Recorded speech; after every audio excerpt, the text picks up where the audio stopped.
Okay, everybody, I think we are ready. We're over with the technical difficulties, and we can move ahead with Whiteaker Tales, number 5, School. What is it good for? So we've got some great guests tonight, and schooling for me really became an issue when I had a daughter, and then all of a sudden, you know, I was seeing all the different things that she was studying and things like that, and not being with me, and it became really an issue for me as a father. But I know there's a lot of gray areas here, and times have changed, and hopefully our guests and our host will address all those, as well as you all can ask questions and make statements and stuff at the last half hour of the show. All right, so first off, 7.5 minute video. Thanks. Now this is probably a break. Just pull it down. No,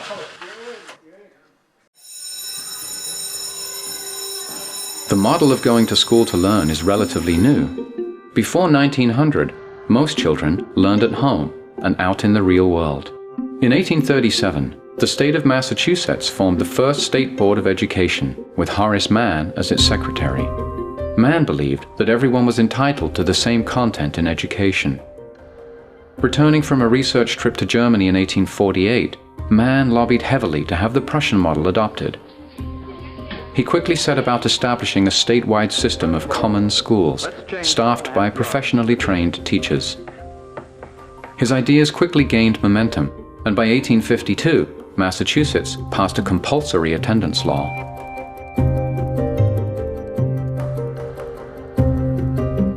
Mann also believed that school could become a great equalizer, and values such as obedience to authority, promptness in attendance, and organizing time according to bell ringing would help students prepare for future employment in an industrial age. And the whole purpose of it is to create a docile factory military workforce. The whole purpose is to subordinate children and get them in that mindset of being subordinated so they grow up to be subordinated adults. This is the poorest class I've had. Prussian schooling had been out to destroy the imagination. In every public library worth its salt in the United States, and in every college library, you will find a collection of essays by a Prussian philosopher, Johann Fichte. Fichte said we have to set up a system of universal forced schooling in which we destroy the imagination. Bells, ordered lessons, constant testing, rankings. The entire system is designed to regiment a large group of people and to get them all to do the exact same thing. By 1900, 34 states had compulsory schooling laws. Half the nation's children attended one-room schools. And by 1918, every state required students to complete elementary school. The reality is they want children to take their place in society, be cogs, and keep this system going. So you're going to school to take your place. Now the trouble's with your attitude. You don't pay enough attention in class. You don't do enough work outside of it. The reason for this is the reason education sucks, and it's the same reason that it will never, ever, ever be fixed. It's never going to get any better. Don't look for it. Be happy with what you got. Because the owners of this country don't want that. I'm talking about the real owners now. The real owners, the big wealthy business interests that control things and make all the important decisions. Forget the politicians. The politicians are put there to give you the idea that you have freedom of choice. You don't. You have no choice. You have owners. They own you. They own everything. They own all the important land. They own and control the corporations. They've long since bought and paid for the Senate, the Congress, the state houses, the city halls. They got the judges in their back pockets. And they own all the big media companies, so they control just about all of the news and information you get to hear. They got you by the balls. They spend billions of dollars every year lobbying to get what they want. Well, we know what they want. They want more for themselves and less for everybody else. But I'll tell you what they don't want. They don't want a population of citizens capable of critical thinking. They don't want well-informed, well-educated people capable of critical thinking. They're not interested in that. That doesn't help them. That's against their interest. That's right. They don't want people who are smart enough to sit around the kitchen table and figure out how badly they're getting fucked by a system that threw them overboard 30 fucking years ago. They don't want that. You know what they want? They want obedient workers. Obedient workers. People who are just smart enough to run the machines and do the paperwork and just dumb enough to passively accept all these increasingly shittier jobs with the lower pay, the longer hours, the reduced benefits, the end of overtime, and the vanishing pension that disappears the minute you go to collect it. And now they're coming for your Social Security money. They want your fucking retirement money. They want it back, so they can give it to their criminal friends on Wall Street. And you know something? They'll get it. They'll get it all from you sooner or later, because they own this fucking place. It's a big club, and you ain't in it.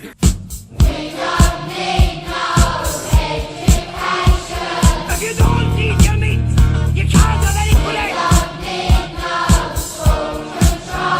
How can you have any pudding if you don't eat your meat?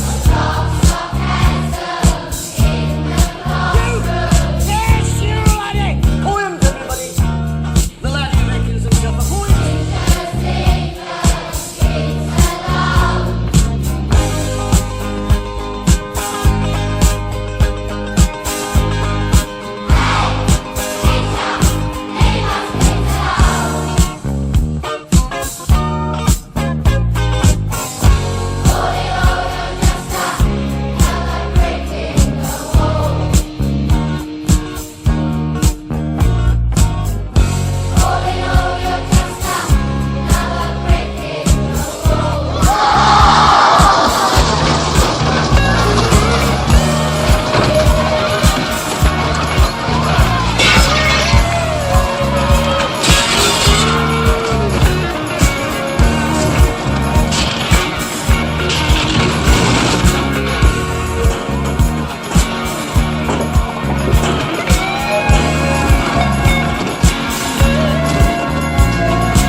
Is the area of a rectangle whose length is 1 furlong and whose width is 1 cubit.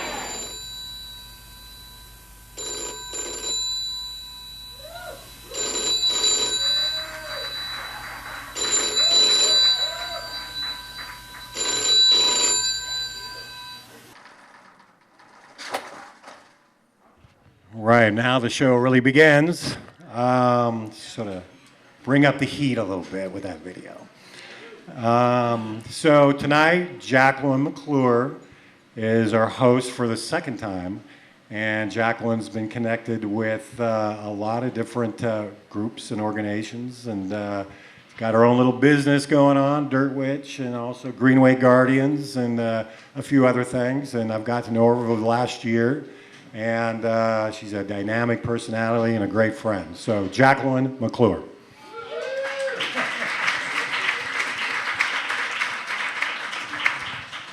Thank you so much. I want to thank everybody for coming tonight and for showing up for the fifth edition of the Whiteaker Tales. It's really an honor to be capturing a living history of this neighborhood and this community. It means a lot to live in a place with so many people that give a shit and are willing to show up and to speak out against injustice and to really work together to create a change, to create the world that we want to live in. So tonight, I am super excited because over the past few weeks, I have been able to meet and visit the homes and go to other places in the neighborhood with some really inspiring and engaged people that are dedicating their lives to the youth and to educating the children, and also educating us as we continue to develop new models of education and also community. So first up, I want to welcome Steve Connley. Woo woo.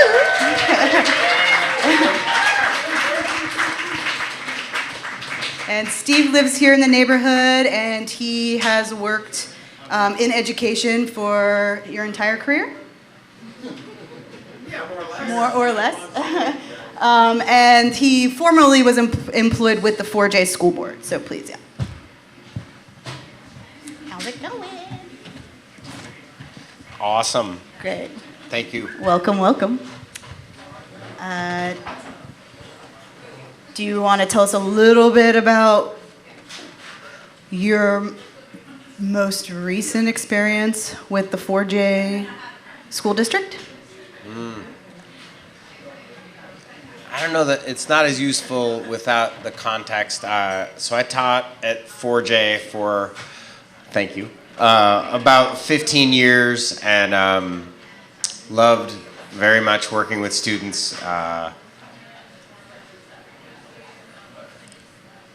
I spent a lot of time and energy trying to be a good teacher while in the district, and felt mostly kind of blockaded by the administration and all of the kind of higher ups. So a little context. The 4J school district has the highest administration to student ratio in the state of Oregon.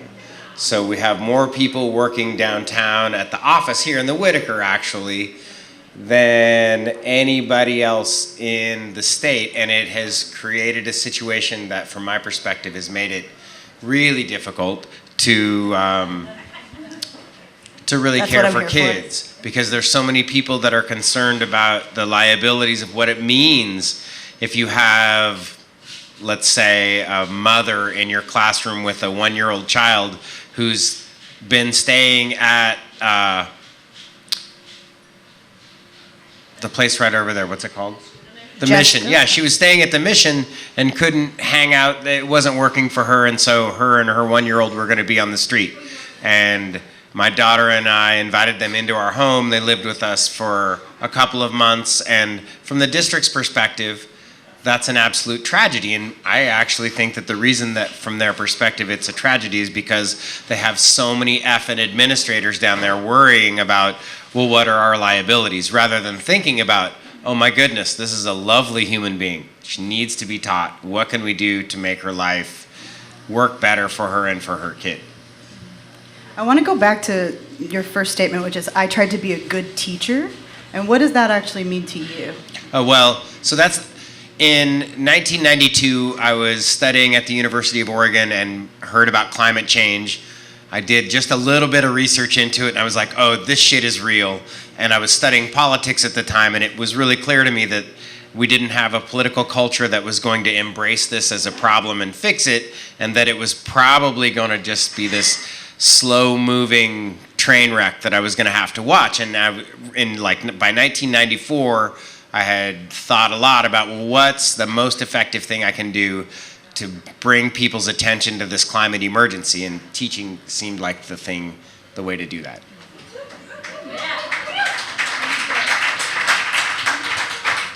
And I know that a lot of your focus has been on environmental justice and social justice, and I'm wondering if you could talk a little bit about that for you and how you have been able to deliver that to your students. Right. Ruby Ann, I have a 10-year-old. She's running around here with kind of bright pink hair. So she's being discriminated against. Her future is on the line, and we as adults can fix that. And up until really recently, I believe it was until 2013 that 4J adopted a curriculum in the science classes where they had to talk about climate change. By 2013, shit's almost too late. You know, I mean, our backs are up against it, and nobody in the schools is talking about climate emergency, climate catastrophe. And there's going to come a time when all of us parents are going to have to look our kids in the face and tell them where we were and what we were doing.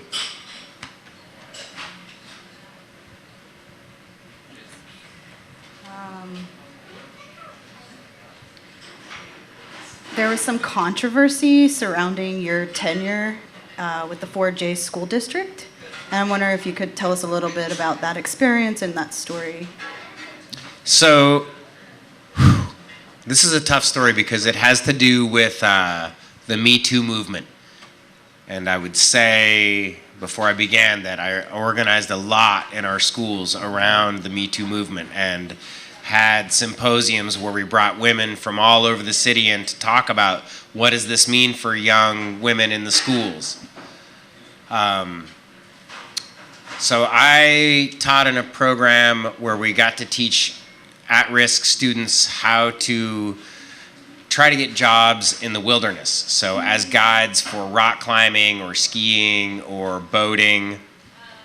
And it was also therapy for kids who had been really traumatized. And it is my belief, and there's a lot of data that suggests, that getting kids out into the woods is incredibly healthy, especially for those who have experienced trauma.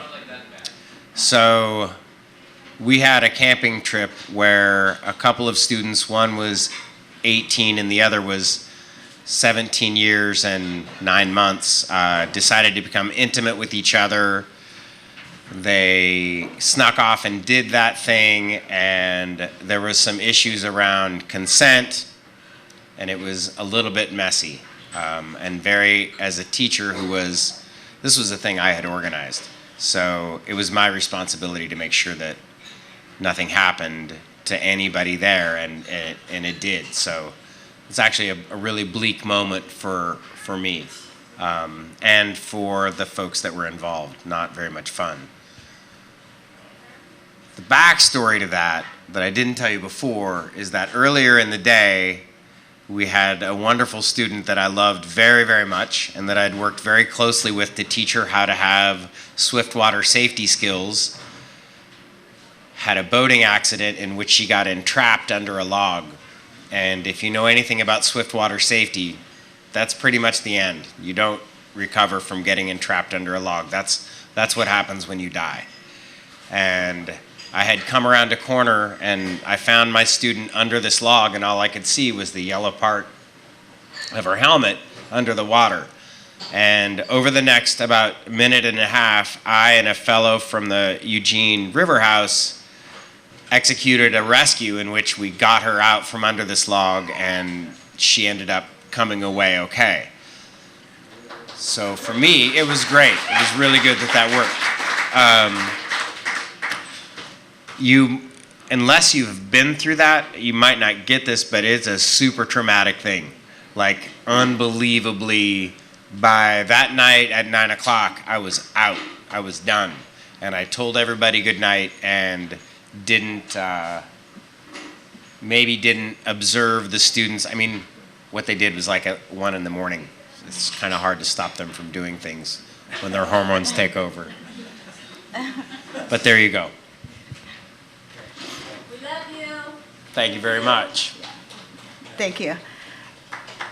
You have a little bit of a reputation of being a radical kind of guy for doing things like welcoming unhoused students into your home, or taking the extra step to give care to at-risk youth or folks that might be living in their cars or might have children at a young age. I wonder how the school board treated you for being a human when it came to the way that you treated your students. Yeah, I don't know. In some ways, I'd like to point my finger at the school board and say that it's them, and I think this is kind of what Tim was getting to with organizing this, is that it's an institutional problem. treating people who have not been treated as humans, like accepting that everybody who walks through your door is someone who deserves to be loved, seen. It just goes against the grain of the institution. It's not set up for that. It's set up to provide some least common denominator of educational experience so everybody can successfully go work at Walmart, right? That's the biggest employer. My kids that were graduating, their biggest chance of employment is at Walmart. It's the biggest employer in the United States. 1 in every 112 people works in Walmart right now.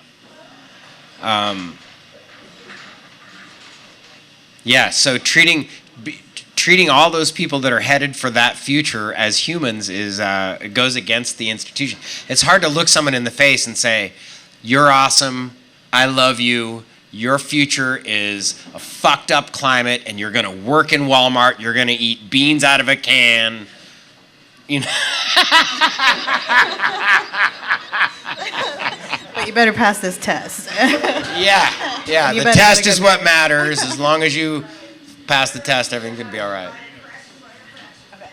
Yeah. So we're gonna bring Rena Dunbar up. And while she's coming up, I just want to ask you real quick, if there were 3 things that you think that we could change that would make a major difference, what would they be? Just 3. Yeah, go on.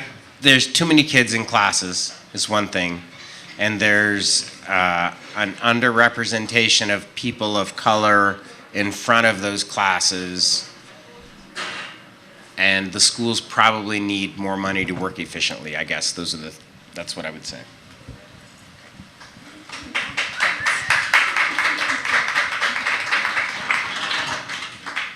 Yay. All right, thank you. So Rena Dunbar also formerly worked with the 4J School Board, or in the 4J School District, and you two are colleagues? We are, gosh, it's so cool to sit next to Steve again. And then to be here, so thank you all. There's so many of you that I've had in my class, or I know you because you're parents of my students, and I'm nervous. We're not colleagues. I feel like we're almost siblings in a way.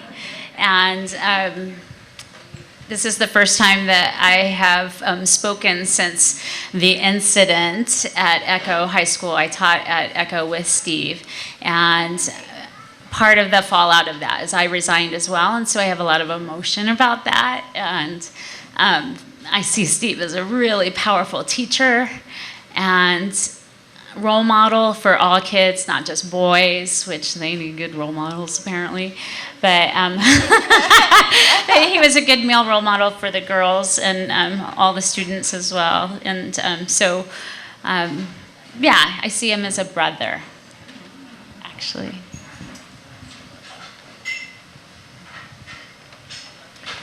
So Rena has designed a couple of classes that I was really interested in hearing about. One of them being coming of age during the apocalypse and courageous conversations. And so I'm wondering if you could tell us a little bit about either of those, or kind of what your vision was for creating those classes. So that's a lot, because those were 2 totally different and yet big, huge classes, and the context of them are just whoa. Well, I'll talk about the apocalypse first, because I love talking about the apocalypse and the times that we're living in, you know. Like, either we look at it or we run away from it or hide or deny. So I started teaching at South Eugene High School, and I was very lucky to have a mentor named Sally Lowe who taught creation myth. And so I got to kind of learn from her, and when she retired after my first year at South Eugene High School, and she volunteered to mentor me for the next 3 years. So this is a retired teacher who mentored me for 3 years and made sure I wouldn't fuck it up. and she taught creation myths. And so I started to see how connected stories can be and how important stories are for who we think we are. And so in learning about creation myths, I got interested in destruction myths. And what I came to see is that, of course, every culture sees that they're living in the midst of destruction because it's a part of the cycle of life. And because of the environmental context and nuclear weapons and just kind of where we're at right now, I felt like kids really need to have a context for that and a place to really delve into the times that we're living in. And I got interested in rites of passage and cultures, and I feel like we are a culture that doesn't necessarily have the community. Like, this is why Whiteaker community is so cool. The community to nurture our young people in ways that are healthy, and have elders that will mentor them, and just kind of holding kids in the right way. And so a piece of that class was a rite of passage idea. And Alva, who's also on this panel, she was a part of that as well. So I can let her talk more about that maybe. So I taught that at Network Charter School. I left South after 9 years, and after 9 years of really being the only person of color on that staff. And I was young, and let's see, for 9 years, like, even the other staff wouldn't talk to me, definitely radical, but I'm like, I'm at the most progressive school in Eugene, Oregon, and we're gonna do really powerful shit. And it didn't happen, over and over and over, it didn't happen. And so I left to create this class at Network Charter School as a part of Peace Village, did that for a couple years, and then I was at a Roots concert at the McDonald Theater, and I was dancing next to this guy, and I said, hey, I think I'm gonna come back into the district, or come formally. And he's like, oh, and then I got a phone call from the principal at Spencer Butte Middle School. So then I ended up teaching at Spencer Butte with Steve and starting a class that my sister, who is here,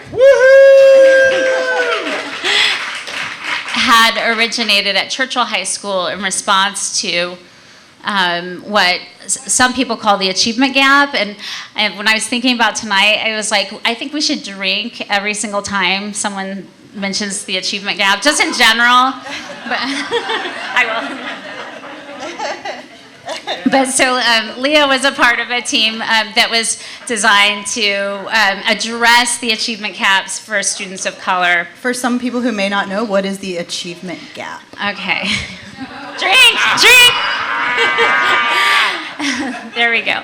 So, here in Eugene, and it kind of matches the rest of the country, that students of color perform less well on tests and, have higher disciplinary rates and, are less likely to have the outcomes of going to college and, all of those kinds of school measures of success that we have. So that's, very culturally biased measure of success. But so, this is a very white context, but so Leah was teaching this, well, it's called MSAN, Minority Student Achievement Network, and then a group of teachers were doing that across the district to address, like kind of the failure, quote unquote, of students of color in this district.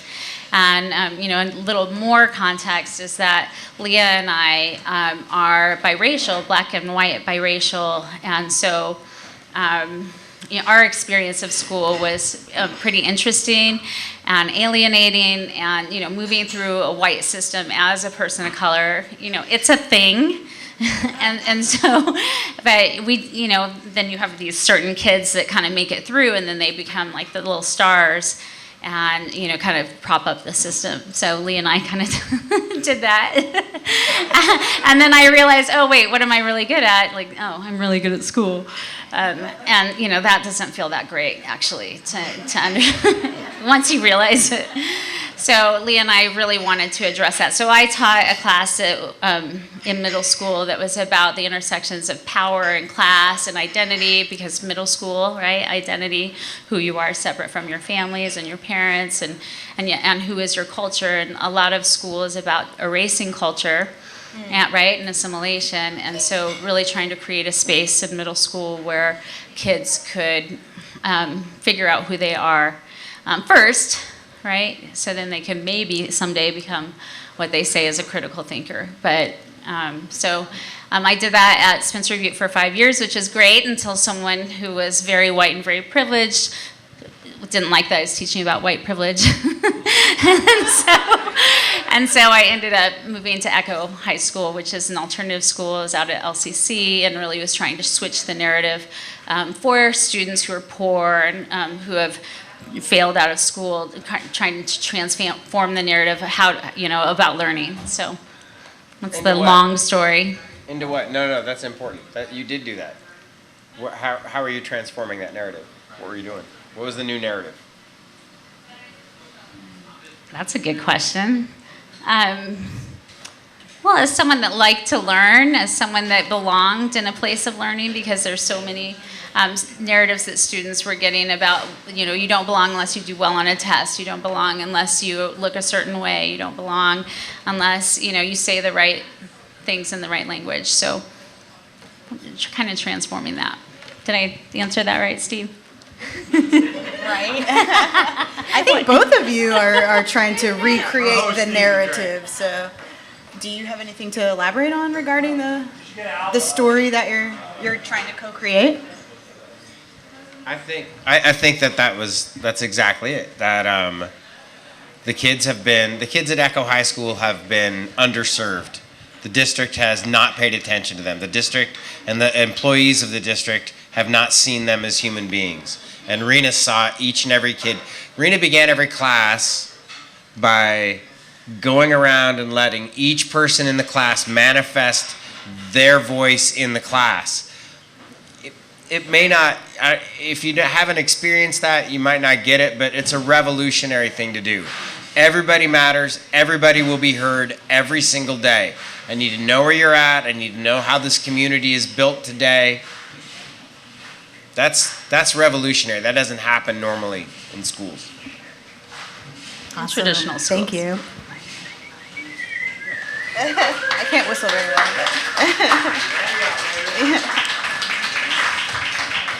So I want to bring up ALVA Waterstone, and she was actually a student learning from Rena. And I was her student as well, learning from ALVA, as you will see. Because it goes two ways, right? Hello, everyone. And we'll also bring up OSANA Waterstone, and both ALVA and OSANA were alternatively educated and are currently unschooling their 3 children. Educated? What's that? Yay! Thanks for coming, y'all. Thanks for having us. Do you want to give a brief introduction of yourself, or your strong opinions regarding education? All right, well, I don't really have any idea on education compared to these guys over here.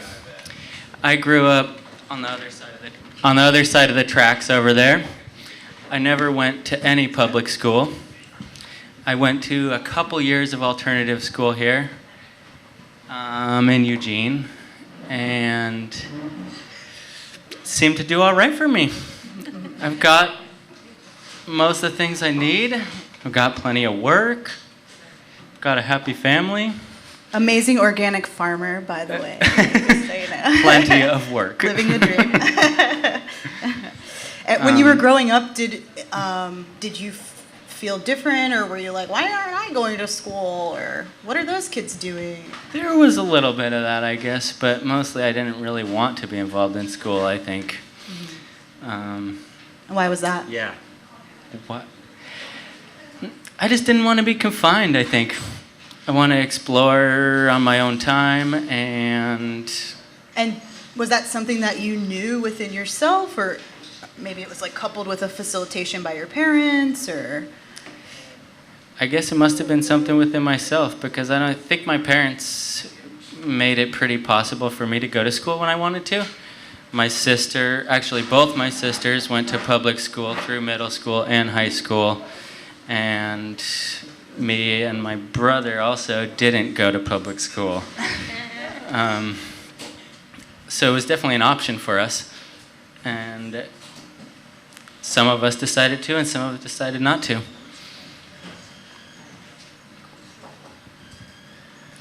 Be myself. I got my own. I have been unschooled, homeschooled. My mother's a mathematician who homeschooled us wonderfully. I have gone to public school in the United States, in Canada, and in Sweden. I have pulled myself out of public school because of lack of interest and lack of inspiration, and I have re-enrolled myself because I wanted to be around people who were driven by the inspiration of learning. And I've succeeded. I'm happy in my own head, day in and day out. And I don't know if that's because of I've had inspiring teachers, or if it's because I had a lot of time alone to be able to figure out how to relate with myself and how to relate with others.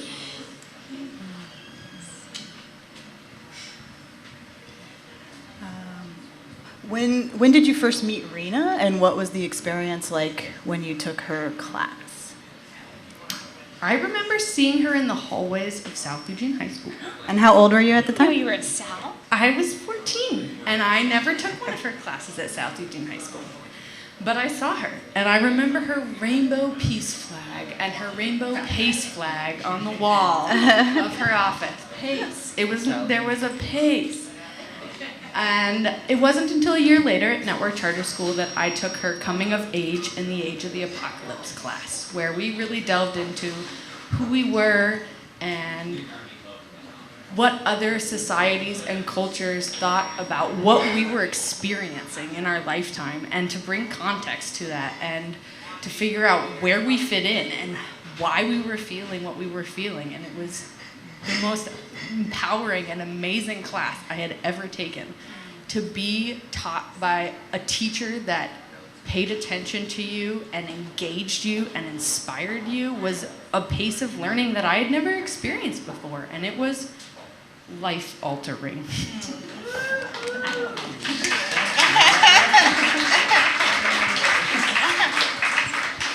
And the two of you together are currently unschooling your children. What does that mean to you?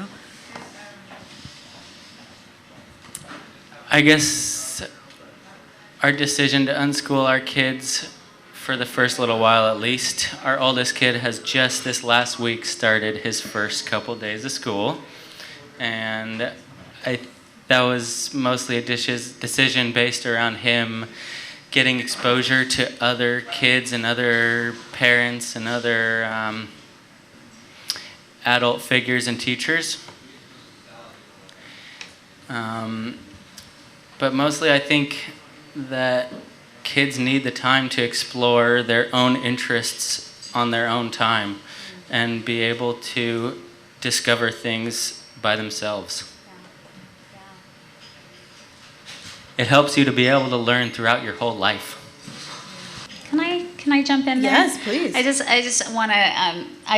I say yes to that. How like that's so important. And my twin sister and I, we were born in Los Angeles, California, in South Central LA, and that was so not what we could do, or at least it didn't seem like at the time. And to be able to make your own choices, like if you were walking out on the streets, different things would happen. It was just totally different. And so I think it's beautiful and important, and yet because of the way that our systems operate here, that for most people, not most people, but a lot of people, because it is kind of a way of thinking, that they don't have the opportunities to do that. Like that brick in the wall, like controlled every single, movement, obedience. I was born left-handed. I was actually trained to be right-handed because of the preschool that I went to in South Central Los Angeles, right? Which probably explains a lot about my unbalancedness. This says a lot about how school just kind of doesn't give you the opportunity to explore who you are, but molds you into whatever that system thinks that you should be. A brick in the wall. Yeah, yeah. Yeah, it's inspiring to hear not only like alternative modalities of teaching, but also choices in child rearing. And I also didn't have that opportunity. It's like when your parents have to go to work, and like what are the kids supposed to do all day when childcare is extremely expensive and public school is there, and it's like the thing that you're supposed to do. And so what other options do you have in like the system, if you will, you know? I bet a tremendous amount of the kids that do go to school are there because their parents have to go to work. And what else are they going to do? Because it's the way society is these days. Hey, I want to suggest that it's possible, maybe not probable, but it's possible that it could be different. So I'm looking at Mary Kate and my other teaching friends in the room. Kristen, I see a bunch of people that are teachers here. And I know you. And I know you don't see kids that way. Jen King, I know that you love every kid that comes through your door.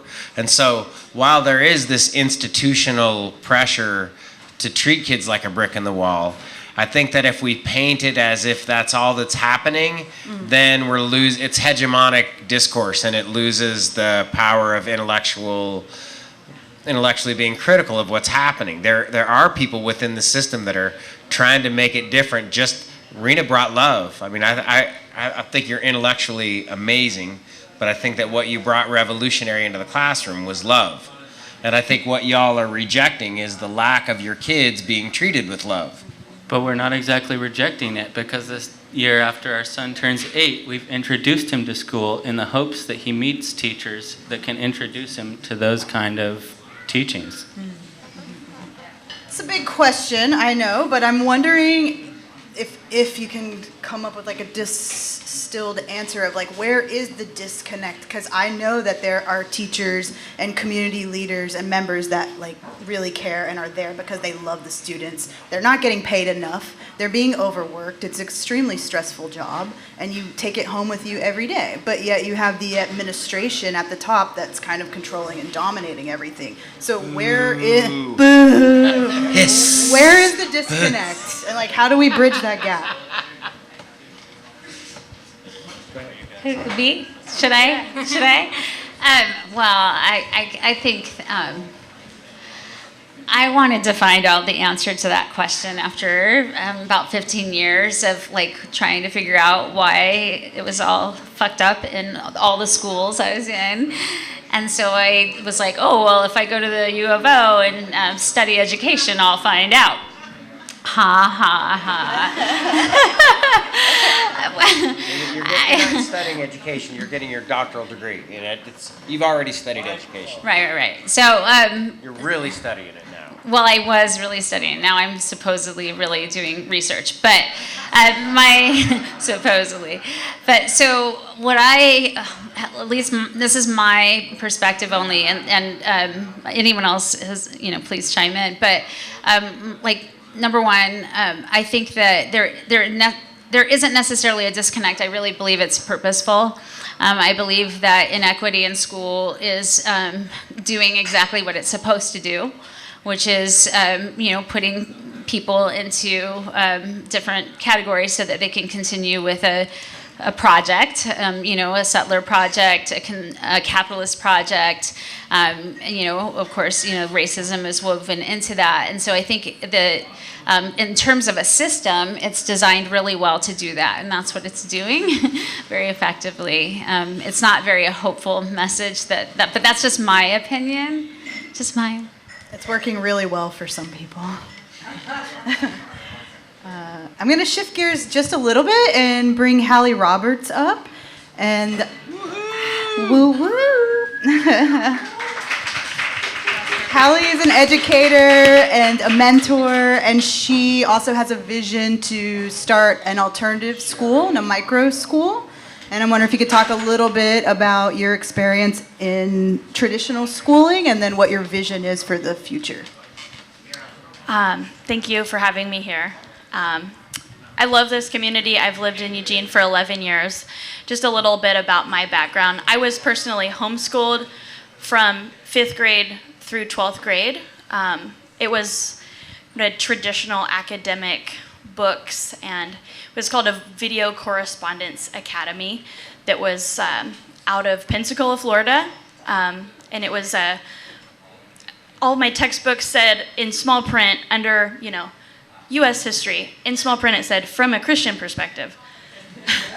Biology, from a Christian perspective. And my parents are very, very devout Christian people, and they saw fit to teach me through that curriculum and through that lens. And basically my mother describes what happened. In 4th grade, I was going to public school, as I had gone like a normal kid, and she saw something happening socially with the girls in 4th grade, and she didn't like what she saw, and she saw some attacking, I think, happening psychologically, and bickering, and social dynamics that she didn't enjoy. And so she read a book, and she talked to some neighbors that were homeschooling, and she decided she wanted to have me homeschooled. My mother's like basically Dr. Quinn medicine woman though, so she couldn't homeschool me, so my dad homeschooled me. And I actually got to talk to my dad earlier today, and I got to share with him again how his gift to me, homeschooling me, is really what has shifted me back into wanting to provide that kind of experience for young people. Because out of all of that homeschooling privilege that I got to have, all of that time with my father, as Tim talked about, wishing that he had had that time with his daughter, I had such a beautiful experience waking up at my home, getting to my desk at 8 and turning on a VHS player and watching a school that was happening, a recording of a school that had happened in Pensacola, Florida. And so I had my Bible school lesson, and I did that first, and then I did math and science and literature and history, and I went through all the regular subjects. And people, you know, would always ask me when I was growing up, how do you socialize? And I thought it was really interesting that you made the comment, you feel that you might be okay or feeling good and happy now because you actually had so much time alone to learn how to socialize with others. And I thought that was a really profound statement. I think a lot of times humans think you need to be in a social environment to learn how to socialize. But I think actually being overstimulated in crowds can be very traumatic for the human. Yeah. I became a substitute teacher. It was 2008. It was a financial crisis. All the teachers here were getting pink slips. It was a really hard time to try to get into teaching. And so I was a substitute teacher for 4 years. I emailed all the history teachers in a 45-mile radius, and one wrote back to me. And his name was Steve Gruby, out in Crow Middle High School. And that's how I got connected to Crow Middle High School. I had 3 beautiful years there, and I loved teaching. And I would always say, I don't have any problems as a teacher with the kids. I love that part so much. And all my issues and all my challenges came from admin, came from admin.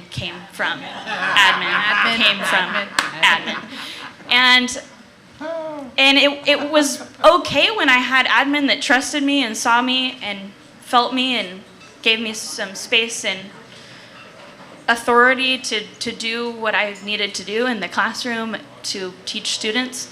It became really challenging when I had a new principal come that didn't know who I was, didn't understand why the previous principal had decided to let me teach language arts junior and high school, like junior and senior year for a year. She didn't understand any of that, and she was a challenging person in my life. But I know now that it was just her first year as a principal, and she wanted to make sure that the ship was sailing smoothly. And her background was as an insurance agent. So when you say liability, absolutely. Admin are liability facilitators. And it is really sad that our schools are being run by people who are risk averse, because you can't have real life experience like going down a whitewater rapids when you are risk averse. Those two things don't mesh. So we've got our kids in basically padded rooms, stuffed into padded rooms. And we've got screens in front of their faces. We're going to a tablet system now. And it's really scary. And I just retired from public education for the second time because it's so scary. I think there have to be some other options. And so I am creating a micro school. I just found out that that's trending. But it's somewhere in between a homeschooling co-op and a really tiny private school. And I want to work with individual young humans and their families, and go on hikes and garden and learn to cook and bicycle around the community and meet people in the community and see what they're up to. I've always been real interested in maybe having like Fridays where schools stop and the kids go into the communities. I think the walls that are dividing the young people and the adults are not only hurting the young people, they're really also hurting the adults. Because our role is to grow them. And when we can't see them, how can we help them? And it's an issue that I think is at the foremost of our culture and our society. And I really appreciate all of your voices here today. And thank you for letting me be a part of the conversation. Woohoo! Do you want to have your students come out to our farm and do an educational internship? Yes. They can learn how to grow their own food? Yes. Hey, and as far as the Friday things go, look, everybody in the room, if you know any kids, Fridays this year is climate strike. Don't let your kids go to school on Fridays. We got bigger shit. We got bigger things on our books than going to school on Fridays. It's our kids. You have to look them in the face when they get older and tell them what you were doing. And I'll see you on Fridays. And they'll understand that. It's hard. This is a hard conversation because I feel like it's such a big issue, and all the questions I want to ask are like, we can't answer that in 2 minutes. But I can add a couple brief things while you're thinking of the next thing to ask us. Go for it. A couple tidbits of sparkle into this story. Tim Lewis was my across the street neighbor for about 3 years, and he would sit on his front porch, and I'm like, what is my neighbor doing all the time, sitting on the front porch? And he knew that I was a school teacher in the public schools, and I remember one day coming home from work, getting out of my car, and Tim came out to say hello to me, and we kind of met in the middle, and he just started singing that, "Teacher, leave those kids alone." And that really hit me, Tim. And I knew in my soul that something wasn't right with what's going on in education and what I was being a part of. And I knew that I needed to do something else about it. And you singing those little songs, you probably didn't mean to like cause me to question my career path, but maybe you did. No. With every single one of us, actually. He for sure did. And I think we as a society realize that there's an extreme issue, and we're trying to deal with how to deal with it. And I'm just really glad that we're at this cusp in our community where we're having really real conversations, and we're having the kids striking on Fridays for climate change as the leaders of our future.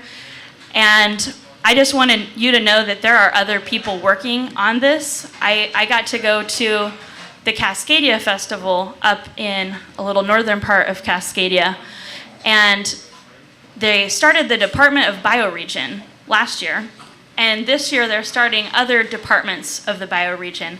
One that is started is the Department of Education of Cascadia. So there's a network starting of educators who realize that Cascadia is a special, unique place that has unique issues and resources, and we can work together as Cascadian educators in this place and in this time to shape the direction of where we want to go.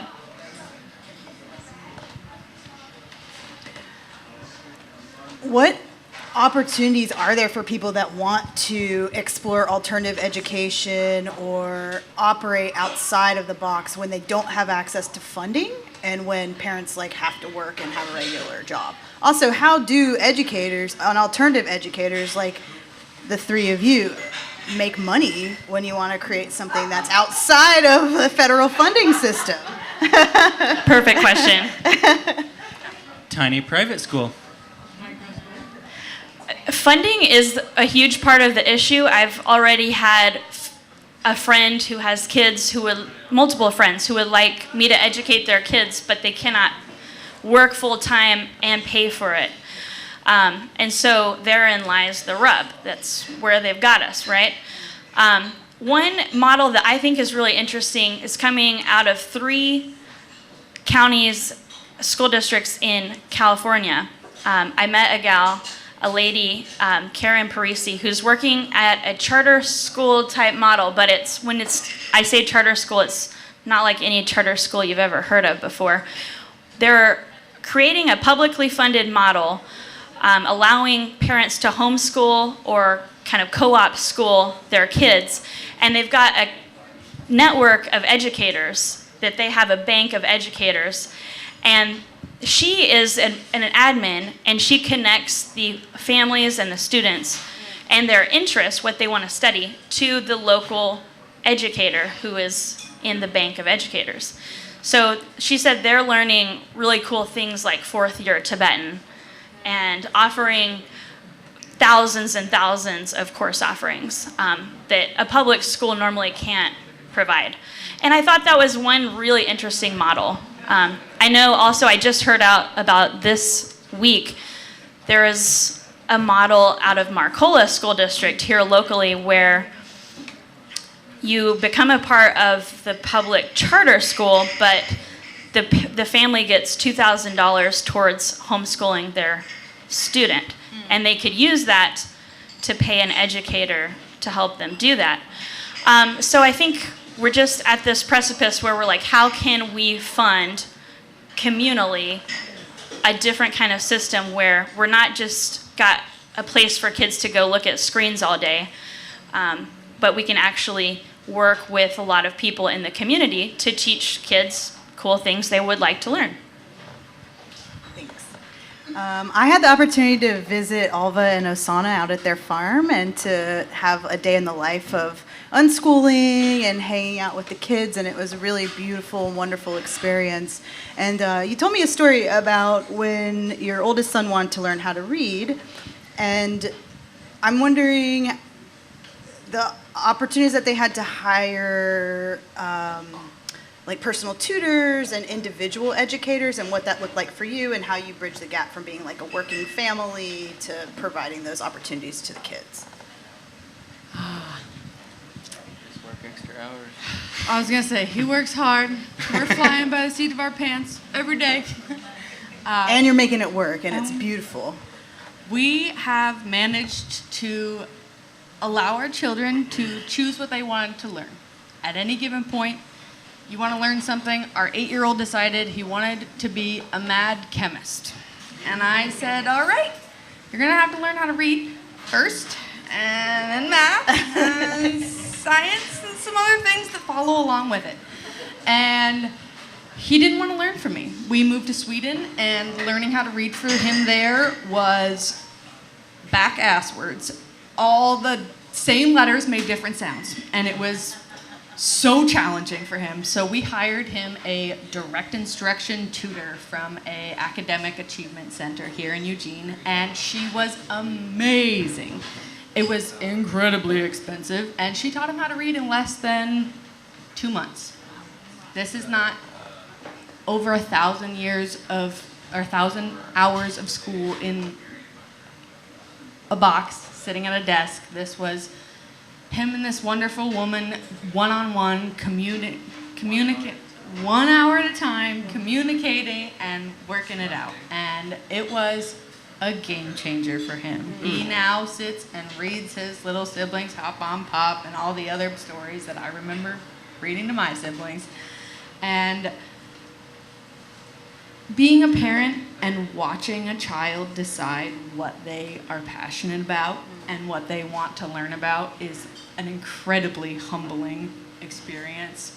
Seeing how they see the world and how they see themselves in it and where they want to fit in is, I mean, what it's all about as far as I'm concerned as a parent.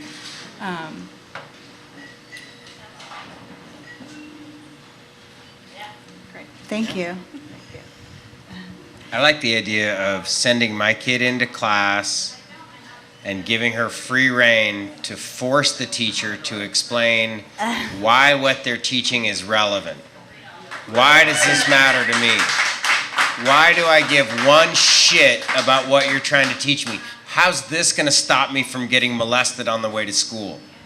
How's this going to stop me from living in a climate that doesn't even closely represent the one that people have evolved in for the last million years? How is what you're teaching me important to me? And if a teacher can't answer that, they should pack the fuck up and go home. Yeah. That's it.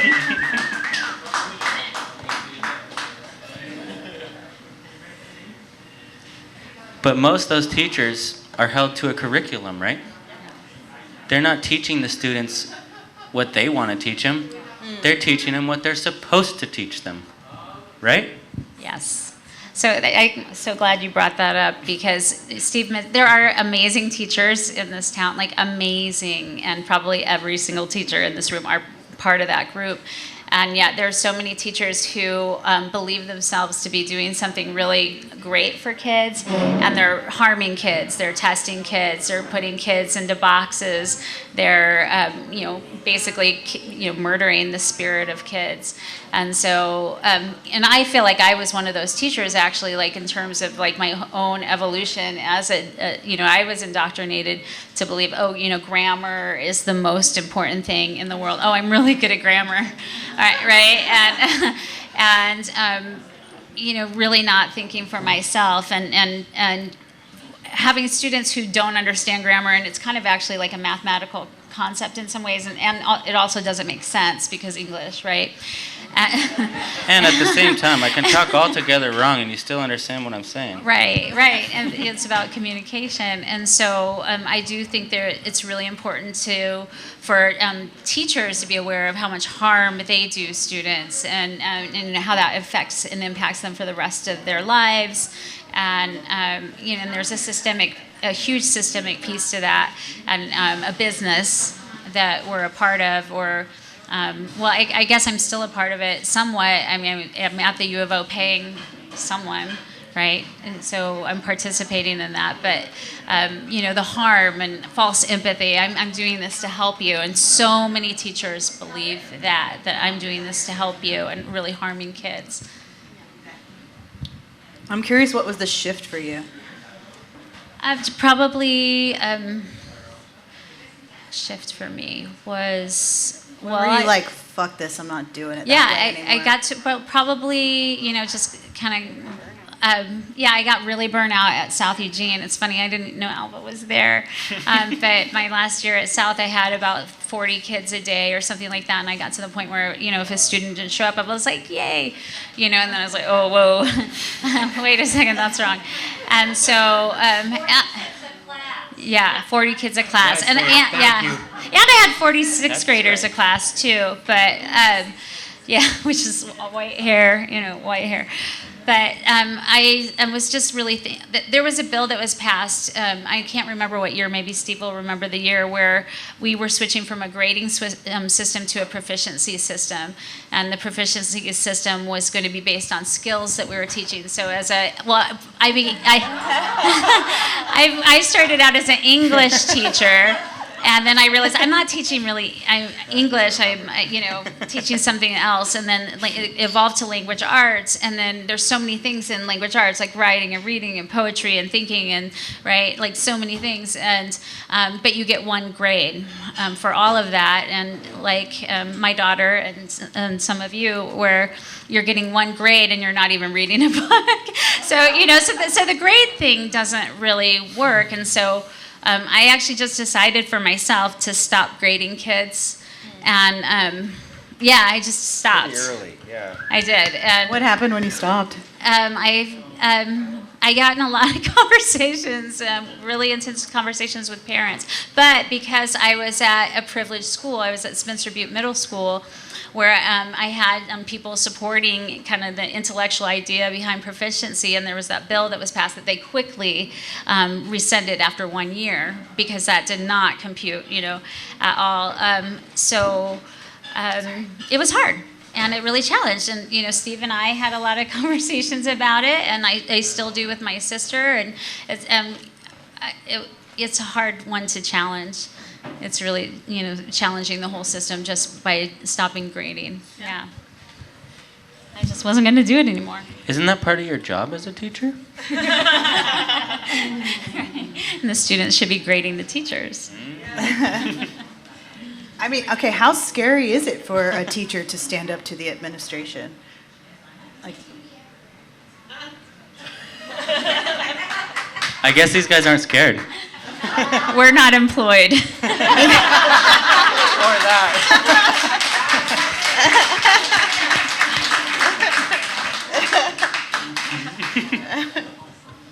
You see the pattern here. Yeah, right. They made an example out of you. But you both resigned on your own accord, correct? And are you currently seeking employment within the current education model? No. I'm not. You? When I resigned, I resigned in protest of what happened last year, and there was privilege involved that I could resign financially, and and I'm at the U of O, so there's that. And I was just really traumatized by the whole 20 years of being in the system, or maybe 40 years, right, of being in an educational system. So I really just kind of collapsed last year, and I stopped in my graduate studies, and I was offered a whole bunch of jobs, teaching jobs, and I just said, no, I can't. And I slept a lot.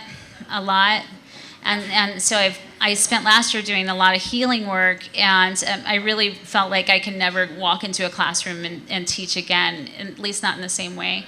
So I'm still in that place of I don't know if I will ever teach again. And I never really thought I taught anyway. I was really just being in a space and sharing space with kids and with humans and forming community. But right now, I was offered a graduate employee position at the SAPSI-Kwatla program at the U of O, which is the educational program for Indigenous teachers. And so for those teachers, they're going back to their communities, and that's their intention, is to teach in Native communities and in ways that really decenter white supremacy and in ways that reinforce community in that cultural context. And so for me, I felt like, okay, well, this is maybe something I can do right now. And there's only a 9-month contract, so there's not a lot of commitment for me, which I'm afraid of right now.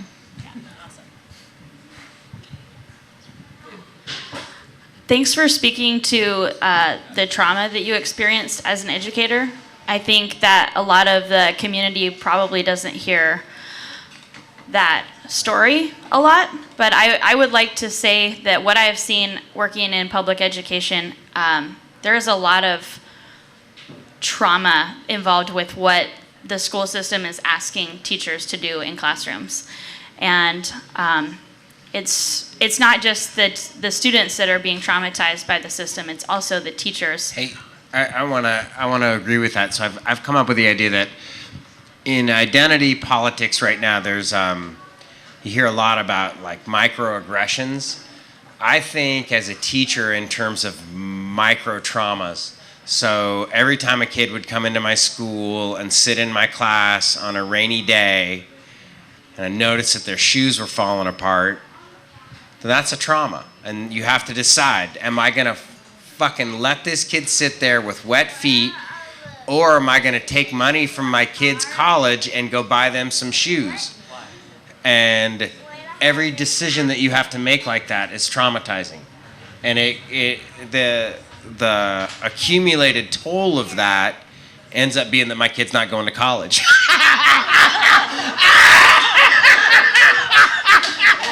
But what is it good for? Oh, God! I just want to add one thing to that. When I was working as a school teacher, classroom teacher, I calculated the hourly rate that I was being paid per student per hour. And it was less than $1 per student per hour. And I actually just brought that up in a recent conversation with a parent.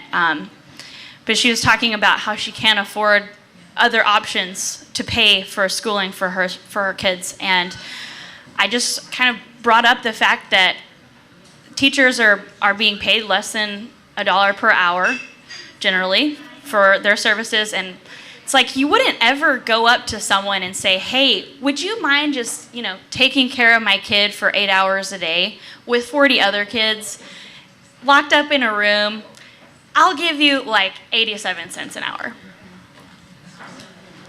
And no resources and no budget. You would never, ever ask a human to do that. Any civilized, kind-hearted human would never ask another human to do that. But that's what we're asking educators to do. We have to make a better plan. This is not working, and it's not humane. Drop the mic. Wait, I got one thing to say. I think I agree with you, and also there are people with their fingers in the pot that are taking and seemingly causing a lot of problems, aka the administration, because like people pay their taxes and they're like, oh, these go to schools and they go to providing safe spaces for kids, but then the money does not trickle down to the teachers and then to the kids. Right. And so I don't know how we can solve the problems or how we can get the administrators having like a smaller role. Right. But it's a larger conversation to be had. Right. How about these three guys become administrators? Teachers on the board. I have had people ask me that. They're like, yes, I do not want to work my way up to pass the buck so that other people can be harmed and psychologically traumatized while I go get my new Mercedes that the administrator that I worked for last year had. I'm not trying to be that person. I am not trying to be that person because it's not okay. You don't have to be that person as an administrator. Nice, dude. Right? Nice. Okay, Q&A. Okay. Thank you. You don't have to be that person.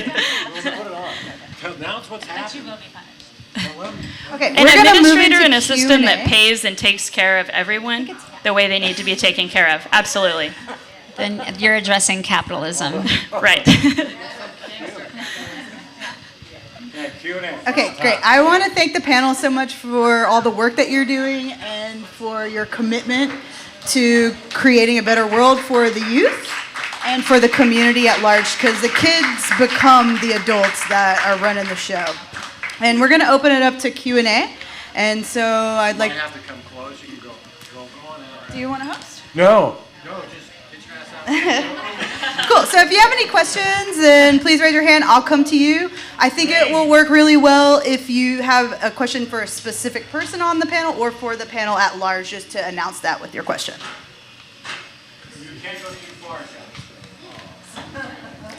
Rena, can you talk a little bit about Courageous Conversations? Because you talked about the other program that you developed, but I want to hear more. Yeah, thank you for asking that. So, and then, I invite my twin sister to chime in at any point as well. And so, I think that, you were talking about students being in a space inside padded walls and, and the administration's running, and they're being run by fear. And so I think that we really started seeing, and Leah and I were always having courageous conversations around race, which is that the name of that class is really borrowed from Glenn Singleton's, books and curriculum around educating administrators and school districts around how racial dynamics work in school systems. And so Leah took that name and then stuck by it, and it's really it calls people to step into being courageous, and that's a practice, right? Like, you have to learn it. It's a learned skill, just like actually, empathy is a skill that can grow. And well, I taught it in sixth grade, and I think the reason why I was asked to do it was there were a lot of anti-Semitic events happening at Spencer Butte Middle School, and I had a principal at the time that had worked with Leah at Churchill, and so I said, heck yeah, I'll do that. But I had always really been teaching courageous conversations, because when I went into the school district, I was walking in as a person of color into a white system, and I was, I'm always being courageous because we don't actually belong there. We're not supposed to be there. And I never had a black teacher, and Leah never had a black teacher, and so, so it kind of evolved from that. At first I was teaching, English and then language arts, and then I started saying that I was teaching the stories of the oppressed, because I wanted to get kind of the resistance stories, the stories of, people who were standing up to power and doing things different from the dominant narrative that you would get in social studies or US history or whatever. And so, but then I saw that as really a deficit framing of resistance, right? So this is my evolution as a teacher. And so then I started, teaching, quote unquote, I was teaching sharing resistance stories.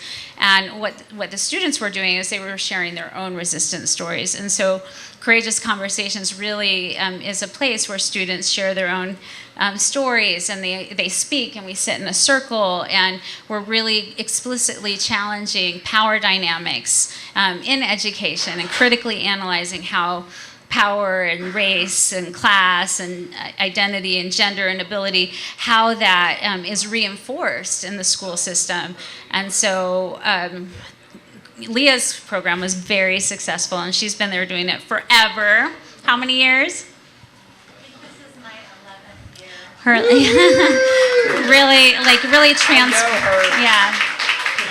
powerful, transformative program. I'm going to bring the mic to you.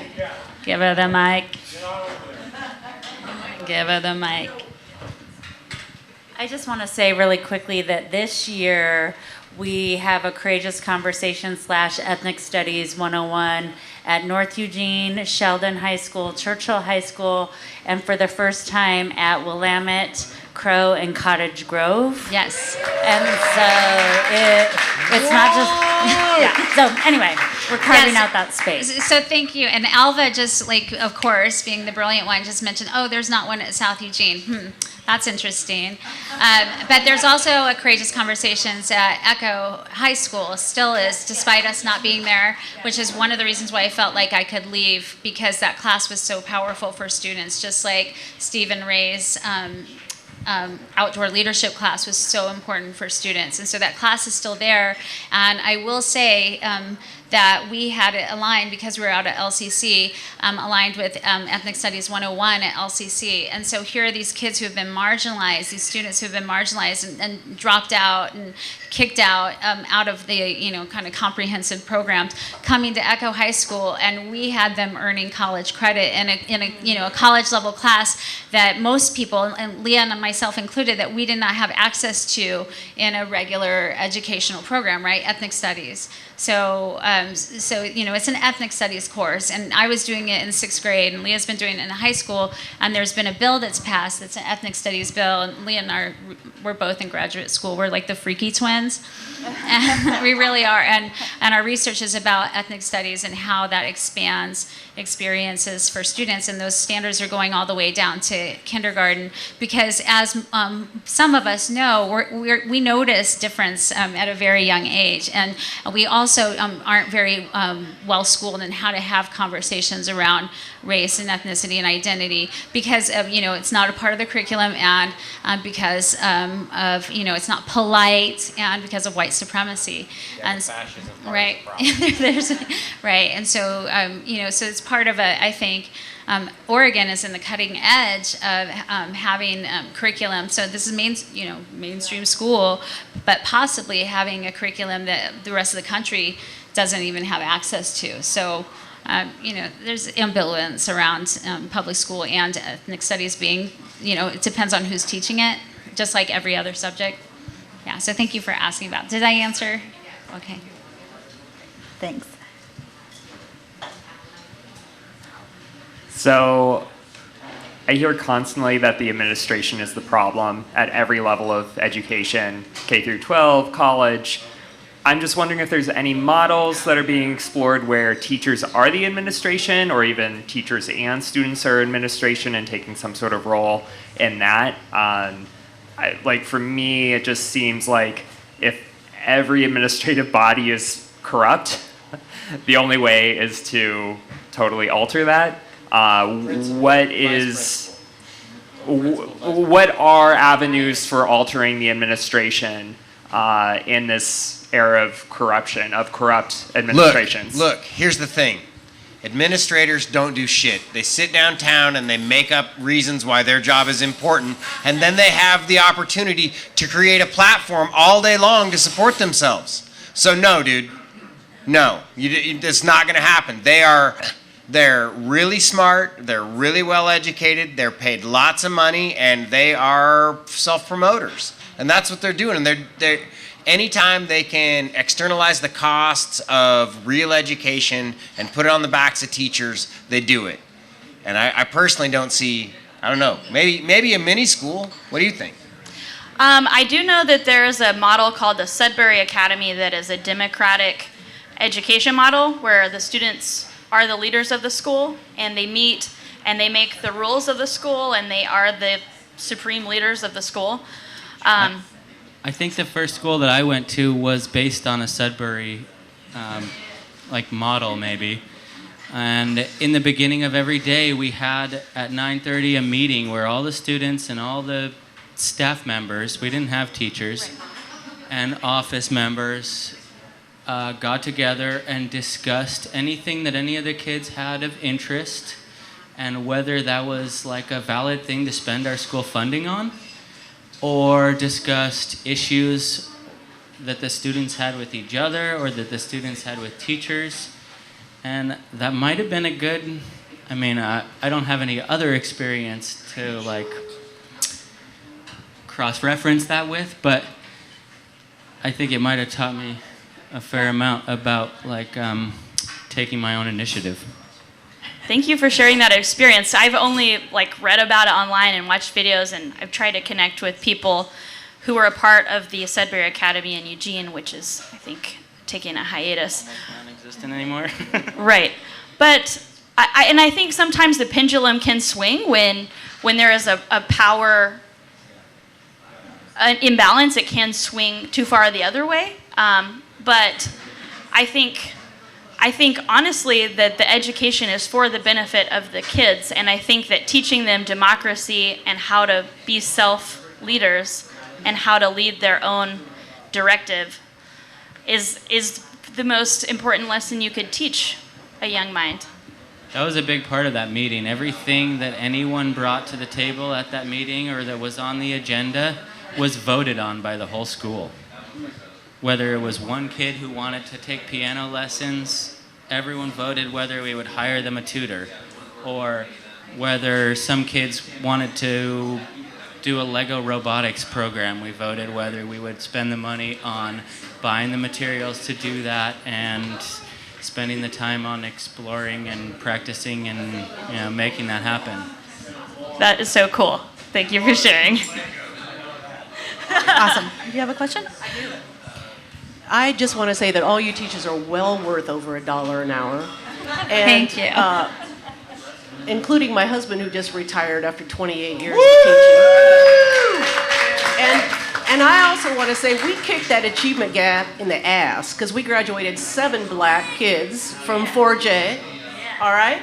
And one of the things that I feel parents need to be empowered to know that they're the ones that need to hold the administrators responsible because we made some administrators cry in our career of fighting for our kids and standing up and holding them accountable. Oh, really? Is this how it is? So where's your building plan? Where's your plan for this? If they don't have it, the parents are responsible for really going at the administrators. You teachers have enough to do. That's so good. It's the parents' responsibility to get in on that. That's the answer to your question, man.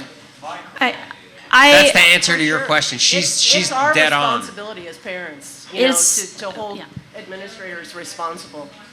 I mean, why not call up the administrator and say, what are you doing to stop my child from being molested at school? What are you doing to stop climate change, and what are you doing to empower my kid so that she's not mentally ill because she's totally anxious about what all these fucked up adults are doing? How much does that cost a parent? 10 minutes. I mean, it's like therapy. You can just cancel your therapist appointment for the week. Just call up and dump on your administrator weekly. No, seriously, make a habit out of it. Do it for fun.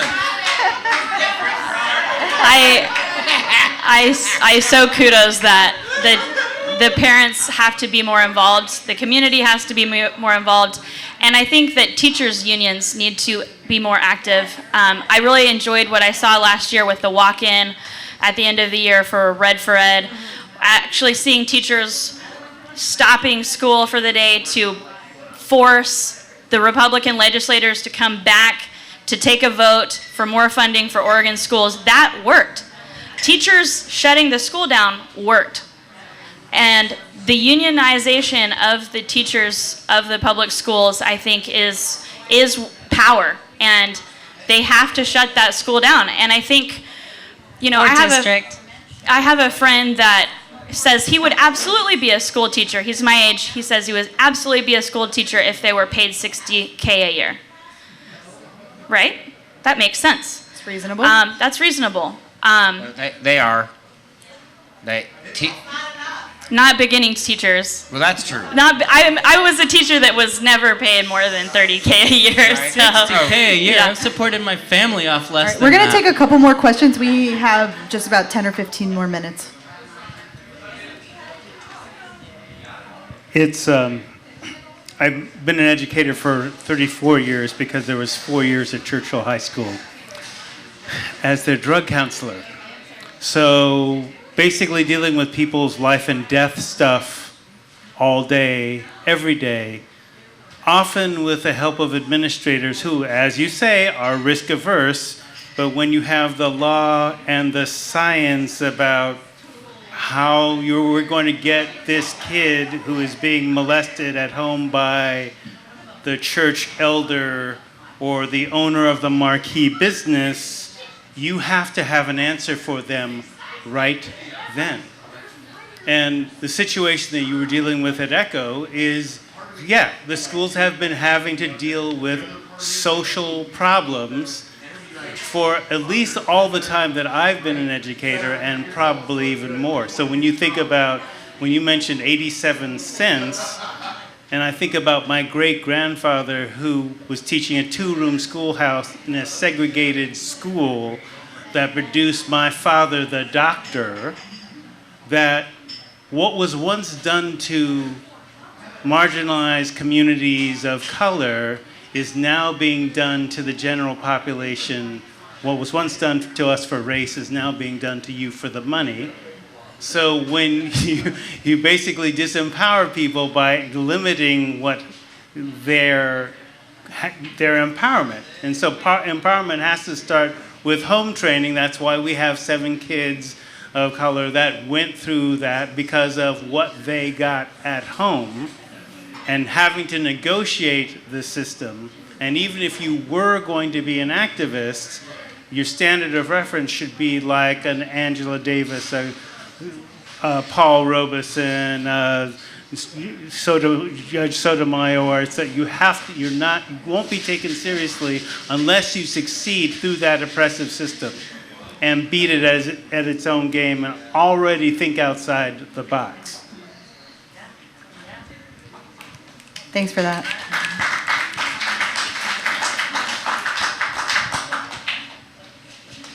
Wait.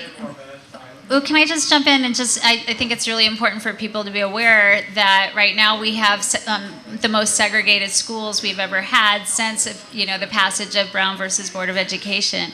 And so, Eugene has school choice, which very much influences which students are going to which schools and the racial dynamics and makeups of each school. And so it's kind of interesting that in a public school, we are known, Eugene is known for having a private system within a public system because of the school choice system. And but nationally, that's echoed. Will you explain that? Why is that? Why? What's wrong with school choice? How does Can you use your mic, please? Why is that unequal to have? Sorry. Why is it unequal to have school choice? School choice seems like a good thing. Right, it does, right? Like you want to have choice for your kids. Choice is good. But what it does is that choice goes with access and privilege, right? And so people who don't have choice, who don't have the opportunity to stay at home like your dad did, or stay at home with your kids, they have to send their kids to school because they're working, and so or they can't drive, they have to take the bus because of legal status and things like that. And so in Eugene, you're ending up with schools where the people who have access to leave, they go to Sheldon or to South. I guess I probably didn't need to say that, but it's reinforcing unequal racial what's that called, demographics, and and reinforcing ideologies, right, and the opportunity to be exposed to someone who has a different background than you do and a different experience than you do. And so in Courageous Conversations, when we're actually, like, the whole entire mantra of our class is, how does your positionality bias your epistemology? And my sixth graders did know what that meant. Is how does who you are and where you're sitting influence the beliefs that you have about the world?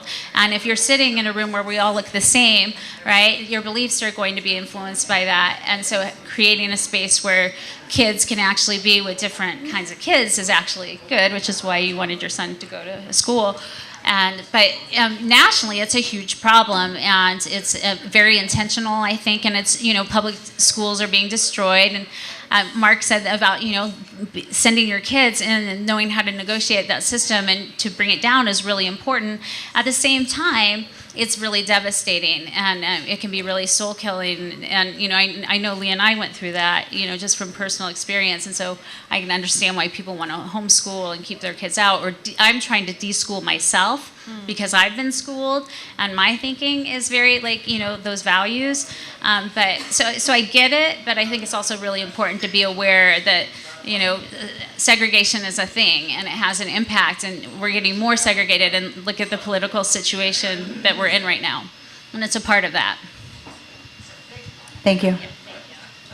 I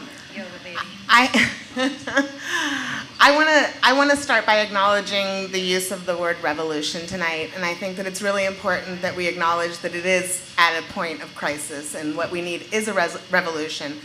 A parent over there mentioned that we need parents involved. I don't see parents being at the point of risk professionally, socially, that teachers are, and I think it's really important that we take that lead.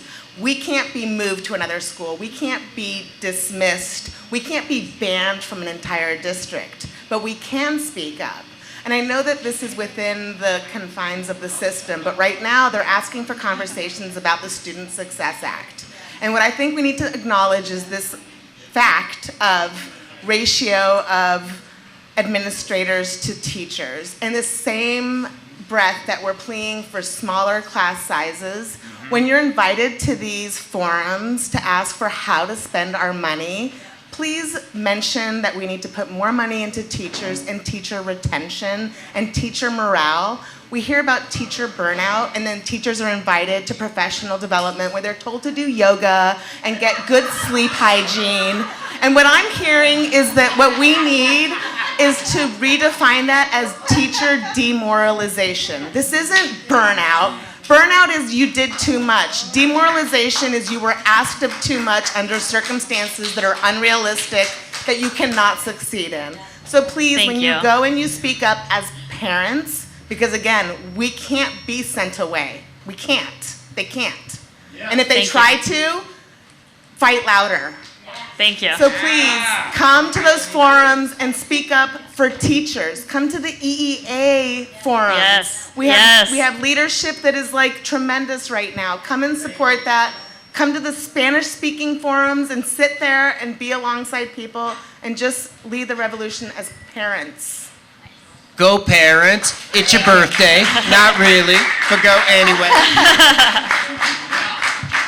All right, how much time do we have?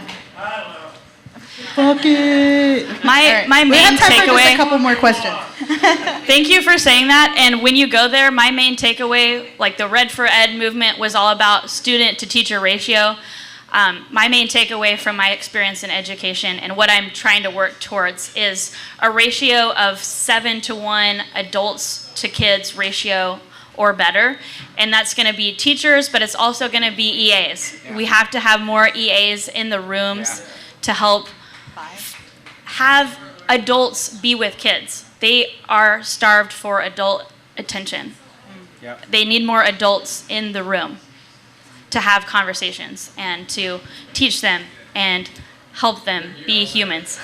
So, One thing I've been told about our oldest son more times than I can count, because he hasn't been stuck in a classroom with a bunch of other kids, is that he can relate to adults. He can carry on a conversation with any of you because he's had the chance to practice it. And I think that the idea that all students need to be in rooms with the same level of age is really weird to me. As someone who was raised in a homeschool group where we had kids of all ages interacting together, and I was interacting with adults, and I could mentor littler kids, and I would be mentored by older kids. One thing I really am excited about in the micro school trend is you can have, like, going back to that one-room classroom that worked for hundreds of years, the one-room classroom school model where you had, maybe 15 kids in there or 7 kids, and you have older kids and younger kids, and they develop relationships, and they learn how to interact with all people of all ages, and you create little, I'm helping you because I'm a bigger kid, relationships. Or vice versa. In that Sudbury school that I went to, I still to this day see folks that I was in that school with who were several years older than me, maybe as much as 10, I think, in this community, who are still role models to me because I had a chance to interact with them when I was 9 years old. I wanted to connect to what you were saying, and I'm not much of a cheerleader, but whoa, you guys got a thing going here.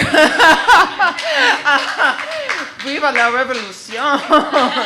Right on, you people. I am so impressed. I'm not from this neighborhood. I'm not from Eugene. I'm from the Central Valley in California, which is the pits.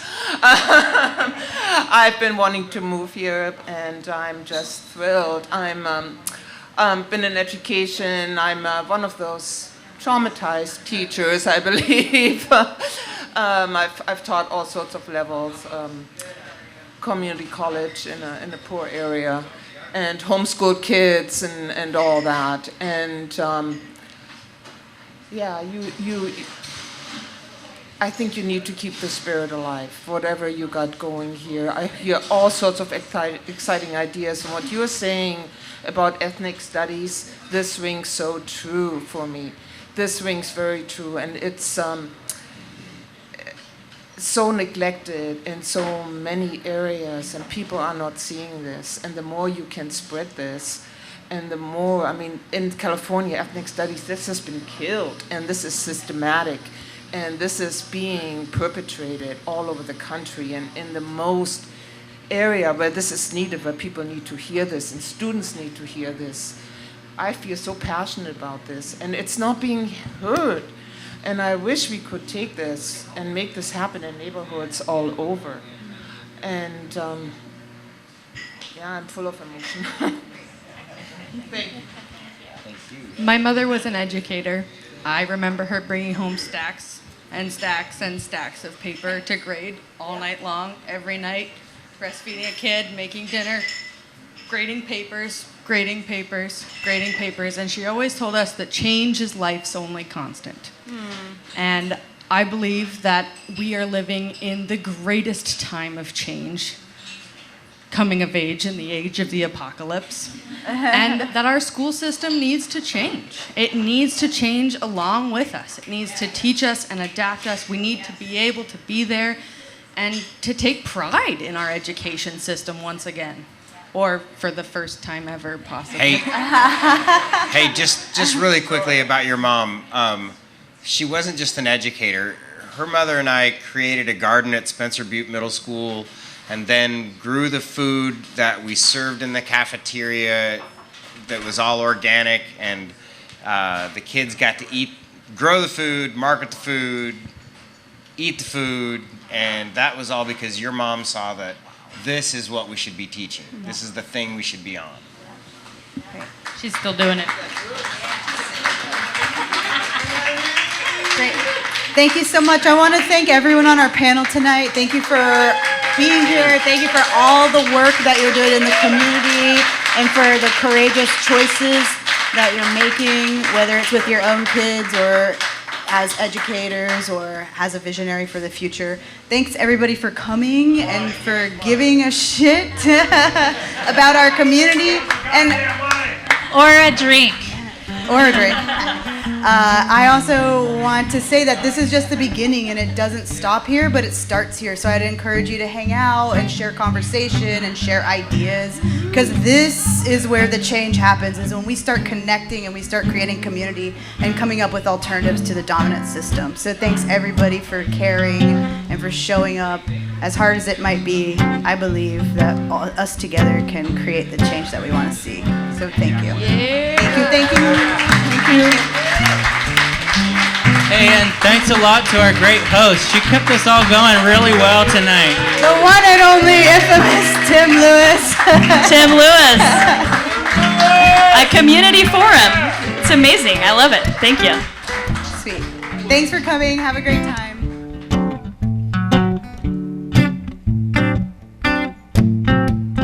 You keep me waiting till it's getting aggravating. You're a slowpoke.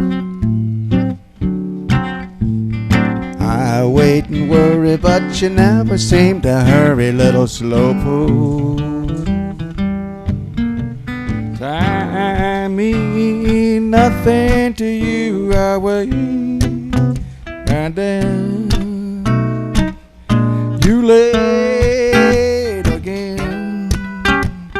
8 o'clock, 9 o'clock, 9:45. Why must I linger every time you snap your finger, little slowpoke?